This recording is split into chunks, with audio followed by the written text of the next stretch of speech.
Lo pernah ngebayangin nggak, tinggal di rumah kecil, anak lo lagi tidur siang, emak lo udah setengah tuli, tiba-tiba, suara bass dari sound horeg nongol kayak kerasukan setan. Kaca jendela sampai geter, plafon nyaris rontok, dan bayi lo yang tadi anteng langsung nangis kayak abis mimpi buruk. Ini bukan cerita horor, ini kenyataan di banyak kampung di Indonesia. Sound horeg tuh udah kayak wabah, bukan penyakit fisik, tapi penyakit empati. Bikin orang lupa kalau hidup tuh nggak cuma tentang kuping sendiri. Kalau lo pikir ini cuma soal hiburan rakyat, berarti lo udah kena gaslighting budaya. Nih ya, hiburan rakyat itu wayang, ketoprak, atau dangdutan dengan batasan volume dan waktu.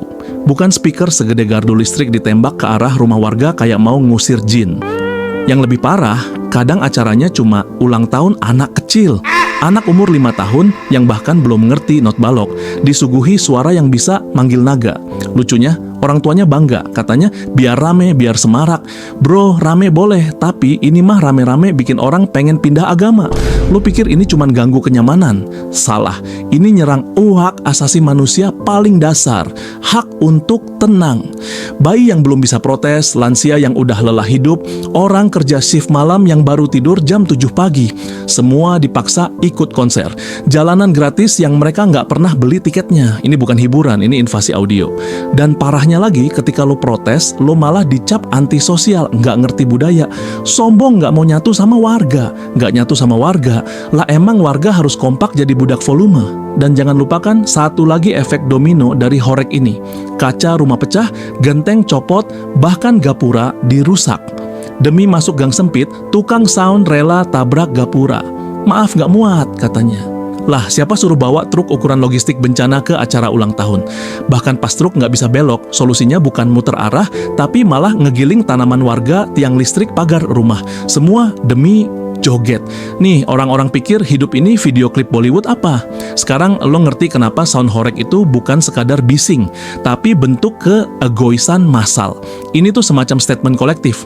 Gua pengen seneng, urusan lo semua minggir. Sama kayak lo BAB di ruang tamu orang terus bilang, maklumin dong, ini tradisi keluarga kita. Lah, lo pikir ruang publik itu toilet pribadi? Kalau semua orang bebas bikin acara dan ngacak-ngacak kenyamanan orang lain, ya siap-siap Indonesia jadi negara festival permanen. Setiap hari pesta, setiap malam teror telinga. Masalahnya bukan soal teknologi, speaker dan musik bukan penjahat. Yang penjahat itu pola pikirnya. Negara lain juga punya sound system, tapi dipakai buat konser di tempat tertutup, pakai izin, ada pengaturan volume. Di sini main hantem. Lo bandingin deh sama Jepang, Jerman, atau bahkan Singapura. Di sana suara kendaraan aja dibatasi. Di sini speaker truk keliling bisa bikin siren ambulans kalah pamor. Ini bukan budaya, ini kebodohan yang dipelihara. Dan selama kita nganggap ini hal wajar, ya jangan heran kalau bangsa ini susah maju. Karena kuping aja nggak dihargai, apalagi ida. Lo pernah dengar ada orang bilang, maaf ya ganggu jalan, ini kan tradisi. Nah, biasanya itu diucapin sambil sound system segede rumah lagi mundur masuk gang, nginjek tanaman, nyenggol pagar, dan brak, gapura tetangga rontok. Tapi tetap santai, karena katanya adat. Lah, sejak kapan adat itu isinya tabrak properti warga? Ini bukan adat, bro. Ini premanisme yang diselimutin kain batik biar kelihatan sah. Sound horeg keliling bukan cuma bising, tapi udah kayak virus keadaban sosial. Jalanan umum disulap jadi venue konser tanpa izin, tanpa pengamanan, tanpa logika. Kadang yang punya hajat cuma satu rumah, tapi yang dikorbanin satu RT. Warga nggak bisa tidur, anak nggak bisa belajar, ambulans pun susah lewat. Tapi semua dipaksa maklum. Kenapa? Karena katanya, ini budaya kita. Budaya dari mana coba? Budaya ngerusuhi hidup orang lain? Yang lebih nyebelin lagi, orang-orang yang sok paling menjaga budaya ini justru yang paling nggak ngerti tata krama. Parkir semaunya, kabel listrik menjuntai kayak perangkap Spider-Man, jalan ditutup total, dan semua itu demi joget. Kayak hidup tuh cuma dua hal, nasi bungkus dan remix dangdut koplo. Dan lo tahu yang paling ironis, warga yang protes malah dianggap nggak nasionalis. Lah, nasionalis dari mana? Kalau cinta bangsa, ya jagain kenyamanan warganya, bukan maksa semua orang goyang kayak kena setrum. Truk-truk sound horeg itu ibarat tank kecil yang dilepas ke kampung-kampung. Tapi isinya bukan pasukan, isinya DJ yang nggak ngerti kontrol volume, dan emak-emak yang jogetnya udah mirip video reaction. Jalanan jadi panggung, rumah warga jadi speaker box, dan orang-orang yang nggak ikut joget dianggap musuh negara. Coba lo pikir, Di negara maju, mana ada orang kawinan sampai ngancurin gapura? Jepang? Enggak. Jerman? Enggak. India? Nah, itu baru mirip. Tapi at least di India ada tarian dan koreografi. Di sini joget ngawur sambil ngerokok, kadang masih pakai singlet. Dan yang bikin miris, anak kecil tuh jadi saksi dan korban budaya ini. Mereka tumbuh besar mikir bahwa ribut itu normal, joget di jalan itu hak. Dan kalau nggak rame, berarti acaranya gagal. Dari kecil udah ditanamin logika bahwa keberhasilan acara itu ditentukan seberapa banyak orang terganggu. Gila nggak tuh? Pendidikan moral dan estetika dikalahin sama ukuran speaker dan panjang kabel. Gimana negara mau maju kalau generasi barunya diajarin buat nyusahin tetangga demi meriah? Ini bukan budaya, ini sabotase sosial yang dibungkus anggaran RC. Jadi udah saatnya kita lurusin. Nggak semua yang udah dari dulu itu harus dilestarikan. Kalau tradisi itu nyusahin orang lain, ya buang ke laut aja. Jangan pakai dalih biar nggak hilang budayanya, buat ngehalalin kerusuhan kolektif. Lo mau budaya nggak hilang, simpen dalam bentuk yang beradab. Ada caranya. Di gedung pakai izin, ada batasan volume.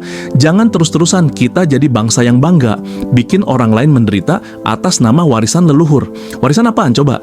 Warisan kebisingan. Pernah nggak lo lihat video di luar negeri, orang pesta tapi nggak ganggu sekitar? Di Jepang, orang party di ruang kedap suara. Di Jerman, rave party disetting di bunker bawah tanah. Bahkan di Thailand ada silent disco. Orang joget, tapi semua pakai headphone. Sementara di Indonesia, jogetnya di jalan, speakernya segede lemari es, volumenya nyentuh level kiamat kecil. Kalau ini bukan tanda negara gagal ngedidik warganya, terus apaan? Kita bukan kekurangan teknologi bro, tapi kekurangan akal sehat. Sound system kita canggih, kabel bergulung meteran, mixer ada lampu-lampunya, tapi akhlaknya minus. Kita pakai alat mahal bukan buat efisiensi atau estetika, tapi buat pamer dan nyusahin orang lain. Ini bukan kemajuan, ini kegagalan kolektif yang dibungkus rasa bangga. Nggak heran kalau ada yang bilang sound horek itu Indonesia banget. Karena apa? Karena cuma di sini orang bisa bangga ngelakuin hal yang secara logika udah jelas salah. Di tempat lain, suara bising diperlakukan kayak polusi udara. Ya ada batasnya, ada hukum yang ngatur, ada tanggung jawab sosial. Di sini, yang penting rame, yang penting viral. Urusan tetangga mah belakangan. Lu bayangin, negara mana lagi yang acara hajatan bisa bikin anak UN gagal fokus. Dan ini bukan sekadar soal telinga, ini soal cara pikir. Kalau rakyat nggak diajarin paham ruang publik, empati, dan batasan, ya jangan mimpi negara ini bisa jadi negara maju. Karena negara maju itu dibangun dari warganya yang ngerti kapan harus bersuara, kapan harus diam. Kita baru dikritik dikit langsung defensif, bawa-bawa budaya agama sampai leluhur. Padahal yang dikritik cuma speaker bukan nenek moyang. Lucunya semua ini dibiarkan terus terjadi karena ada anggapan, ya namanya juga rakyat kecil. Lah, justru karena rakyat kecil yang harusnya dilindungi dari beban sosial kayak gini, tapi sekarang malah jadi pelaku. Karena mereka nggak pernah dapat edukasi yang benar. Nggak pernah diajarin mana ruang pribadi, mana ruang publik. Nggak pernah dikasih paham bahwa meriah itu nggak harus nyusahin. Jadinya ya gini, rakyat kecil saling siksa atas nama tradisi. Jadi, ya kalau lo heran kenapa negara ini kayak jalan di tempat, salah satu jawabannya bisa jadi karena kita terlalu sibuk ngebela hak untuk bikin ribut, daripada belajar hak untuk saling menghormati. Sound horek itu bukan sekadar hiburan norak. Dia adalah simbol dari sistem yang gagal membedakan mana budaya, mana kebodohan. Dan selama kita masih ngasih panggung ke speaker jalanan, ya siap-siap aja. Kita terus jadi penonton di dunia yang udah lama pindah ke saluran berikutnya. Lo tahu nggak bedanya orang beradab sama orang primitif? Yang satu tahu kapan harus berhenti, yang satu lagi bangga teriak walau tahu ada yang kesakitan. Dan sound horek ini simbol paling jujur dari masyarakat yang udah lupa caranya punya empati. Lo boleh seneng, boleh joget, boleh hura-hura, tapi kalau itu lo lakuin sambil ganggu bayi tidur, bikin lansia darah tinggi, sampai ngancurin gapura tetangga, ya lo bukan manusia meriah, lo cuma barbar yang disetelin remix. Kita nggak akan jadi bangsa besar cuma dengan mental yang penting rame. Kita jadi besar kalau warganya ngerti. Hak lo berhenti di tempat hak orang lain dimulai. Itu yang disebut negara. Yang lain cuma pasar malam berisik tanpa aturan. Dan ingat, budaya yang nggak bisa dikritik itu bukan budaya, itu berhala. Jadi kalau lo masih ngebela sound horek mati-matian, jangan kaget kalau satu-satunya kemajuan yang lo lihat cuman volume yang makin keras, bukan otak yang makin cerdas.